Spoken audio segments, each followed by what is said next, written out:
റിക്യൂനാണ് villain.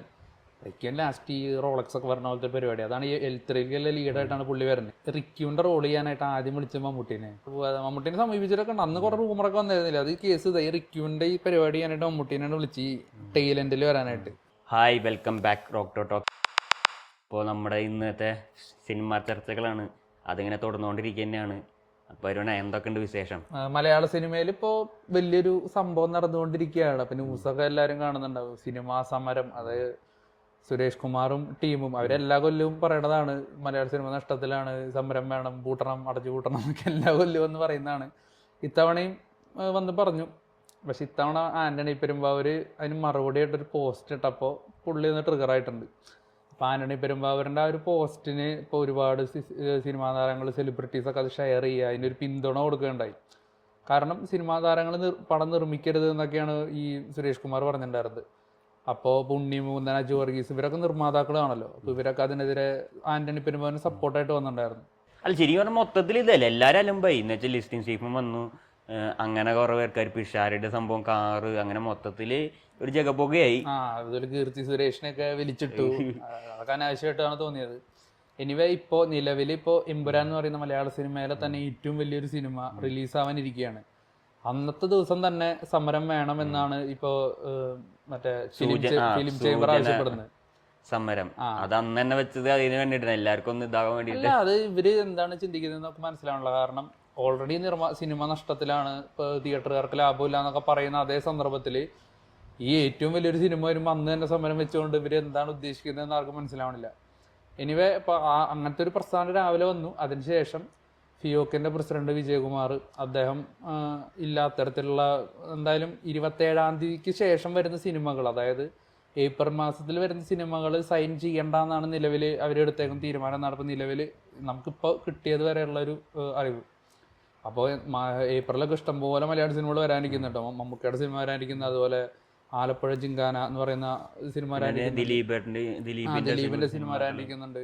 അപ്പോൾ ഏപ്രിലൊക്കെ സമ്മറാണ്, summer slot എന്ന് പറയുമ്പോൾ ഇഷ്ടംപോലെ സിനിമകൾ വരാനിരിക്കുന്നുണ്ട്. അപ്പോൾ ആ സമയത്തൊക്കെ സമരം എന്നൊക്കെ പറഞ്ഞു കഴിഞ്ഞാൽ അതൊരു വിഡിത്തമായിട്ടാണ് എനിക്ക് തോന്നുന്നത്. എന്തായാലും അല്ല, ഇത് ദേഷ്യം പിടിപ്പിക്കാൻ തന്നെ, എല്ലാവർക്കും ഒന്ന് ഇതാവാൻ വേണ്ടിയിട്ട്, ചൂടാവാൻ വേണ്ടിയിട്ടുള്ള ഒരു പരിപാടിയാണ്, ട്രിഗർ ചെയ്യാൻ വേണ്ടിയിട്ട് തന്നെയാണ് പരസ്പരം. അല്ലെങ്കിൽ ഇപ്പോൾ ഈ നോമ്പൊക്കെ കഴിഞ്ഞ് വെക്കേഷൻ തുടങ്ങുന്ന സമയത്ത് 27-ാം തീയതി തന്നെ ലൂസിഫർ റിലീസ് ഡേ തന്നെ അത് വെക്കണം എന്ന് പറയുന്നത് വെറുതെ തന്നെ, വെറുതെ എല്ലാവരും ഒന്ന് ചൂടാക്കാൻ വേണ്ടിയിട്ടുള്ള ഒരു സംഭവം. അത് ഈ ആന്റണി പെരുമ്പാവൂരിന്റെ ആ ഒരു റിപ്ലൈ ഇവർ എക്സ്പെക്ട് ചെയ്ത് കാണില്ല. അതും നടന്മാരെല്ലാരും സപ്പോർട്ട് ചെയ്തു, മോഹൻലാലും പൃഥ്വിരാജും എല്ലാരും സപ്പോർട്ട് ചെയ്തപ്പോൾ അവര് കുടുങ്ങിപ്പോയി. ശരിക്കും ഒറ്റപ്പെട്ട അവസ്ഥയിലായി. അപ്പൊ ഇവർക്ക് ഇവരുടെ എന്തെങ്കിലുമൊക്കെ കാണിക്കണല്ലോ, നമ്മൾ എക്സിസ്റ്റിംഗ് ആണെന്ന് കാണിക്കാനും ഞങ്ങൾക്ക് എന്തെങ്കിലുമൊക്കെ ചെയ്യാൻ പറ്റുന്ന കാണിക്കാനുള്ള ഒരു കാര്യമായിട്ട് തോന്നുന്നുള്ളൂ. അതിന് വലിയ വില കൊടുത്തൊന്നുമില്ല എന്തായാലും ബാക്കി ആൾക്കാർ. എന്തായാലും തിയേറ്റേഴ്സിൽ പടം ഇറങ്ങും തന്നെയാണ് നമ്മളിപ്പോഴും വിശ്വസിക്കുന്നത്. അത്ര സമരം കാര്യങ്ങളൊന്നും ഉണ്ടാവില്ല എന്ന് തന്നെയാണ് വിശ്വസിക്കുന്നത്. അപ്പോൾ എമ്പുരാൻ്റെ അന്നൊരു സമരം, റിലീസിൻ്റെ അന്ന് സമരം എന്നൊക്കെ പറയുമ്പോൾ നമുക്ക് ചിന്തിക്കേണ്ടത് 2018 ഇന്ത്യ ഭരിക്കുന്ന പാർട്ടി കേരള സംസ്ഥാനത്ത് നടത്തിയ ഹർത്താലിൻ്റെ അന്ന് റിലീസായിട്ടുള്ള സിനിമയാണ് ഒടിയൻ. അന്ന് ആ സിനിമ ഇവിടെ ഫസ്റ്റ് ഡേ ഇട്ട റെക്കോർഡും കാര്യങ്ങളൊക്കെ ഇന്നും പല സിനിമകളും ബ്രേക്ക് ചെയ്തിട്ടില്ല. അപ്പോൾ എമ്പുരാൻ്റെ അന്നൊക്കെ ഒരു സമരം എന്നൊക്കെ പറഞ്ഞു കഴിഞ്ഞാൽ നോക്കാം എന്തായാലും. അല്ല, അന്ന് പത്രത്തിൽ അങ്ങനെയാണ്, പാലും ആവശ്യ വസ്തുക്കൾ പാലും പത്രവും ഒടിയലും ഒഴിവാക്കി എന്നുള്ള. അപ്പൊ കണ്ടറിയാം പവർ. എന്തായാലും സമരം ഒന്നും ഉണ്ടാവില്ല, ഇതൊക്കെ ചുമ്മാ ഒരു എന്താണ് അവരുടെ ഒരു നമ്പറുകളായിരിക്കും. അല്ല, 2-3 പിളർന്നത് ഒന്നുകൂടി പിളരാൻ ചാൻസ് ഉണ്ട് ശരിക്കും പറഞ്ഞാൽ. അല്ല, എന്തായാലും ഫിയോക്ക് പറഞ്ഞിരിക്കുന്നത് സമരം ഒന്നും നിലവിൽ പ്ലാൻ ചെയ്തിട്ടില്ല. എമ്പുരാന്റെ അമ്മയും പറഞ്ഞു സമരത്തിന് പിന്തുണയ്ക്കില്ല എന്ന് പറഞ്ഞിട്ടുള്ള. അതാണ് ഈ ഫിലിം ചേംബറിനാണ് പ്രശ്നം നിലവില്. അമ്മയും എതിർത്തു അതിനെതിരെ. എന്തായാലും നോക്കാം. എന്തായാലും സിനിമയ്ക്ക് നല്ലത് അവരാവട്ടെ, എന്തെങ്കിലും തീരുമാനങ്ങളും. ഇപ്പൊ എമ്പുരാനിൽ തന്നെ ചർച്ച വിഷയം. ഇപ്പൊ എമ്പുരാന്റെ റിലീസായി വന്നുകൊണ്ടിരിക്കുകയാണ്. അപ്പോൾ അതിന്റെ ക്യാരക്ടർ പോസ്റ്റുകൾ ഇറങ്ങിക്കൊണ്ടിരിക്കുകയാണ്. അപ്പോൾ അതെങ്ങനെയാണ്, ഹോളിവുഡ് നടന്മാരൊക്കെ ഉണ്ട്, വെബ് സീരീസിലെ ഗോട്ടത്തൊക്കെ ഒരുപാട് ആൾക്കാർ വന്നിട്ടുണ്ട്. അങ്ങനെയാണ് അടുത്ത കാലത്ത് മലയാള സിനിമ കാണാത്ത ഒരു വമ്പൻ പ്രൊമോഷൻ തന്നെയാണ് എമ്പുരാൻ്റെ ടീം പ്ലാൻ ചെയ്തേക്കുന്നത്. അപ്പോൾ 36 ക്യാരക്ടർ പോസ്റ്റേഴ്സ് ഇതുവരെ വന്നു. അപ്പോൾ ഇന്ന് 6 മണിക്ക് മോഹൻലാലിൻ്റെ ക്യാരക്ടർ പോസ്റ്ററും കൂടി വന്നേ പിന്നെ 36 ക്യാരക്ടർ പോസ്റ്ററും തികഞ്ഞിരിക്കുകയാണ്. അപ്പോൾ അവസാന ദിവസം ഇന്ന് പൃഥ്വിരാജിൻ്റെയും മോഹൻലാലിൻ്റെയും ക്യാരക്ടർ പോസ്റ്ററാണ് വന്നേക്കുന്നത്. അപ്പോൾ ഇതിൽ ഏറ്റവും എക്സൈറ്റ് ചെയ്യിച്ച ഒരു പോസ്റ്റർ എന്ന് പറയുന്നത് എന്തായാലും മോഹൻലാലിൻ്റെ പോസ്റ്റർ തന്നെയാണ്. ഇന്ന് നമ്മൾ എല്ലാവരും വൈകുന്നേരം വന്നപ്പോൾ അത് കണ്ടതാണ്. അത് പക്ഷെ അതിനേക്കാളും കൂടുതൽ നമ്മൾ ഞെട്ടിയ ഒരു പോസ്റ്റർ എന്ന് പറയുന്നത് ഗോട്ടിലെ ജെറോം ഫ്ലിൻ എന്ന് പറയുന്ന ആ ഒരു ആക്ടർ, ഗെയിം ഓഫ് ത്രോൺസ് എന്ന് പറയുന്ന ലോകത്തെമ്പാടും ആരാധകരുള്ള ലോകത്തിൽ തന്നെ ഏറ്റവും മികച്ച ഒരു സീരീസ് ആയിട്ട് പറയുന്ന ഗെയിം ഓഫ് ത്രോൺസിലെ ജെറോം ഫ്ലിൻ എന്ന് പറയുന്ന ഒരു ആക്ടർ, അദ്ദേഹത്തിന്റെ ഒരു ക്യാരക്ടർ പോസ്റ്റർ വന്നപ്പോഴായിരിക്കും.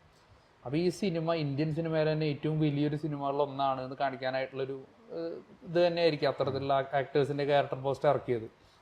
പിന്നെ അറ്റ് ദ സെയിം ടൈം ഇനിയും ഒരുപാട് റിവീലാക്കാത്ത അതുണ്ടായിരിക്കും. കാരണം എന്താ അതാണ് കാരണം. അപ്പോൾ മുരളി ഗോപിയൊക്കെ പറഞ്ഞ പോലെ ഒരുപാട് സർപ്രൈസുകൾ ഉണ്ട് ഈ സിനിമയിൽ. അപ്പോൾ ഒരുപാട് റിവീലാക്കാത്ത കാസ്റ്റും കാര്യങ്ങളൊക്കെ ഉണ്ട്.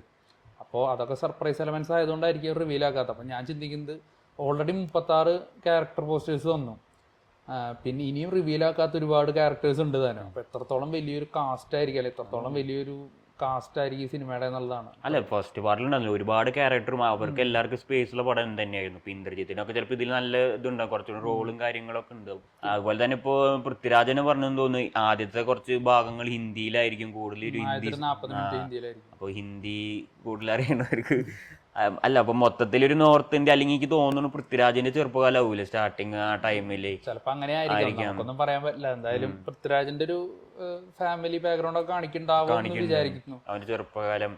എന്ത് വന്നാലും ഇത്രയും വലിയൊരു കാസ്റ്റ്, അതായത് 36 ക്യാരക്ടർ പോസ്റ്റേഴ്സ് വന്നു. മോഹൻലാലിന്റെയും പൃഥ്വിരാജിന്റെയും മഞ്ജു വാര്യരുടെയും അടക്കം 36 ക്യാരക്ടർ പോസ്റ്റേഴ്സ് വന്നു. സ്റ്റിൽ ഇതിൽ റിവീലാക്കാത്ത ഇഷ്ടംപോലെ ക്യാരക്ടേഴ്സ് ഉണ്ട്. അതിൽ തന്നെ കുറെ പേരുകൾ ഇപ്പൊ നമുക്ക് ഇപ്പോൾ കുറെ പേരൊക്കെ പറയുന്നതിൽ ഇപ്പൊ ബോബി സിംഹ, അതുപോലെ വിദ്യുത് ജമാല്, സോനു സൂദ്, അല്ലെങ്കിൽ അർജുൻ ദാസ്, അങ്ങനെ അടക്കമുള്ള നിരവധി പേരുകൾ, അത്രയും വലിയ വലിയ താരങ്ങളുടെ പേരൊക്കെയാണ് പറഞ്ഞു കേൾക്കുന്നത്. അതുപോലെ തന്നെ ഇതിൽ മെയിൻ വില്ലന്റെ നമ്മൾ ആ ഒരു തിരിഞ്ഞു നിൽക്കുന്ന ഒരു പോസ്റ്റർ കഴിഞ്ഞ വർഷം അവസാനം വന്നായിരുന്നു. അപ്പൊ അത് ഇതുവരെ പുറത്തുവിട്ടിട്ടില്ല. അപ്പൊ ജെറോം ഫ്ലിന്റിന്റെ ക്യാരക്ടർ പോസ്റ്റർ അടക്കം വളരെ ലാഘവത്തോടു കൂടി, അതായത് നോർമലി അവര് ഇറക്കി വിടാനുണ്ടായത്. അപ്പൊ മെയിൻ വില്ലൻ ആരായിരിക്കും എന്നുള്ള ആ ഒരു ചർച്ച എപ്പോഴും സോഷ്യൽ മീഡിയയിൽ സജീവമാണ്. ഒരുപാട് പേരുകൾ പറഞ്ഞു കേൾക്കുന്നുണ്ട്. ഫാസ്റ്റ് ആൻഡ് ഫ്യൂരിയസ് താരം റിക്യുവിന്റെ പേരൊക്കെയാണ് അതിൽ ഏറ്റവും മുന്നിൽ നിൽക്കുന്നത്. എനിവേ, എന്തായാലും ആരായാലും ഞെട്ടിക്കും എന്ന കാര്യത്തിൽ യാതൊരു സംശയമില്ല. എന്തായാലും ഒരു വമ്പം പരിപാടി തന്നെയാണ് സെറ്റ് ചെയ്ത് വെച്ചേക്കുന്നത്. American settled South Asian actor റിക്യുവിനാണ് വില്ലൻ. റിക്യുവിൻ ലാസ്റ്റ് ഈ റോളക്സ് ഒക്കെ പറഞ്ഞ പോലത്തെ പരിപാടി, അതാണ് ഈ L3 ലീഡായിട്ടാണ് പുള്ളി വരുന്നത്. അതുവരെ ഈ ബാക്കി ആൾക്കാരൊക്കെ കബൂക ജപ്പോക എന്നൊക്കെ പറഞ്ഞ ആൾക്കാരൊക്കെ ആയിരിക്കും. റിക്യുവിന്റെ റോൾ ചെയ്യാനായിട്ട് ആദ്യം വിളിച്ച മമ്മൂട്ടിനെ സമീപിച്ചിട്ടൊക്കെ ഉണ്ട്. അന്ന് കുറെ റൂമറൊക്കെ വന്നായിരുന്നില്ല. അത് കേസ് റിക്യുവിന്റെ ഈ പരിപാടി ചെയ്യാനായിട്ട് മമ്മൂട്ടിനെയാണ് വിളിച്ച് ടെയിലെൻഡിൽ വരാനായിട്ട്.